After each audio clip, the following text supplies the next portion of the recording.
Hello everyone Basheer कारण खाना बनाई आसो आज मैं बेलेग स्टाइलर एट लोकेल चिकेन बनाइছো देखाइছো मैं केनेकुआ হয়।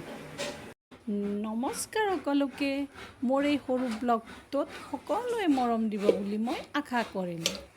এইটো হৈছে যোৱাকালিৰে ভিডিঅ' এডিট কৰোঁতে অকণমান টাইম লাগি গ'ল আৰু মই যোৱাকালি অকণমান লোকেল চিকেন বনাইছিলোঁ আৰু মই কেনেকৈ বনাইছোঁ সেইখিনি দেখাব বিচাৰিছোঁ।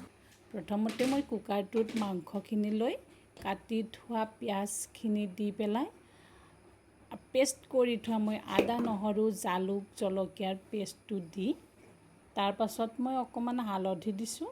সোৱাদ অনুযায়ী আপোনালোকে মছলা ইউজ কৰিব পাৰে, কোনোবাই বেছিকৈ খায় কোনোবাই কমকৈ খায়, তেনেকৈ ইউজ কৰিব পাৰিব।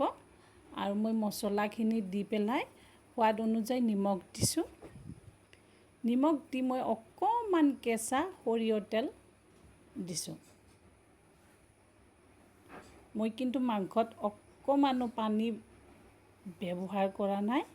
এইখিনি হৈছে তেল, কেঁচা তেল দি পেলাই আৰু মই ভাজি থৈ দিয়া আলু কেইটুকুৰ দি ধুনীয়াকৈ সানি লৈছোঁ। এয়া মোৰ খানাটো ৰেডি হৈ গ'ল আৰু এয়া কুকাৰত অকণ পানী উঠিছে, এই মইটো দিয়া নাই। মই দুটা চিটি মাৰিম, এইখিনি এতিয়া বহাই দিম।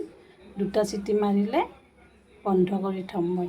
এয়া উঠাই দিছোঁ মই আৰু এয়া কুকাৰত এটা চিটি দেখালোঁ, এটা চিটি দেখানো হ'ল। তাৰপিছত ঢাকনি খুলি এয়া মোৰ মাংস ৰেডি।